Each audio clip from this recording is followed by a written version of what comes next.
สบายดีนะสำหรับลูกค้าทั้งอีกต่อคนนี้เนาะสำหรับFCเป็นขอมางบสัก3 ล้านนะงบสัก3 ล้านก็ได้ตามนี้เลยนี่คือความบอกงานนะแต่ว่าหลังคาสั้นได้นะเพราะสั้นแต่หลังคาดินสั้นได้นะอันเนี้ยฟังได้ไกลๆเลยไกลๆได้สบายสรุปเป็นสุดดอกงานเนาะตัวนี้เนาะตัวนี้เป็นลูกค้าทั้งอุดมไซเมืองแบงเนาะสาขาแบงหลวงมาจำมาแล้วเนาะมาจำมาเนี่ยตามนี้เลยนะ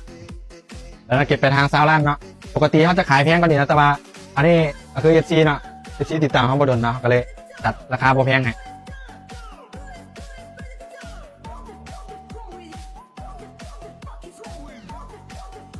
เนาะก็จะเป็นประมาณนี้เลยกำพุงสลับขับ2/2เนาะจัดให้เลยแบบนี้เลยสลับการใช้งานง่ายราคางบประหยัดเนาะแต่ว่าให้คุณภาพเสียงแบบมืออาชีพเนาะสามารถรับงานออกงานได้ตัวนี้และสายยังกระเทศเป็นระเบียบไหมนะไม้ให้เบียดกลางแรม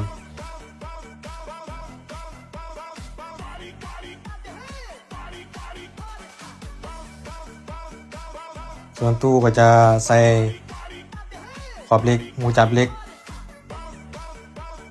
เบียด18 กลาง 15มีสายยังเตรียมไม่ครบเนาะสาย6 เมตร 2 เซนสายพ่วงอีก2เบียดจะใส่ดอก 1,200 วัตต์เลกา2สั้นเป็นดอก18เนาะเสียงกลางก็เป็นดอก300 วัตต์พีค500 วัตต์แหลมจรวดเนาะใส่ในเบิร์กครบ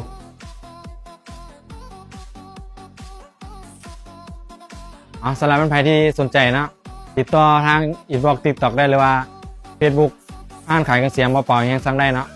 ทางเพจทาง Facebook เนาะอาจจะเป็นซื้อนั่นเลยแล้วก็ทางเบอร์วัดแอปเนาะ7652298เนาะทางเบอร์วัดแอป7652298สามารถสั่งได้นะว่าจะเป็นงบน้อยงบหลายฟังบ้านออกงานสามารถปรึกษาได้เนาะถามได้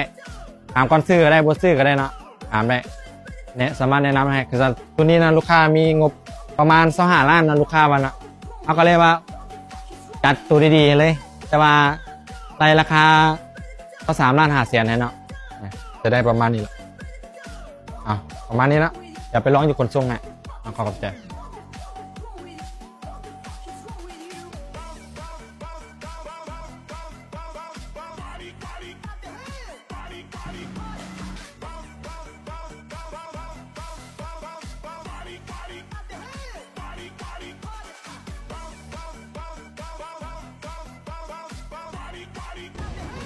การที่พินเนาะตัวนี้ได้ครบหน้าเอา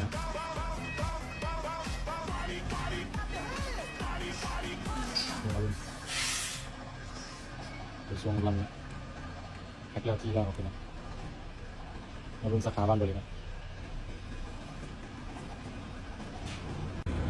เรียบร้อยนะขึ้นเรียบร้อยแล้วก็ได้เลยจัดไปเนาะ2%ไปอยากได้ก็สั่งไว้เนาะสั่งแล้วแต่ส่งให้เรียบร้อยเด้อให้ลูกค้าต่างแข่งเบิ่งเนาะจัดส่งแท้ส่งจริงแล้วเนี่ยเรียบร้อยเคลียร์แล้วในห้องวารุณ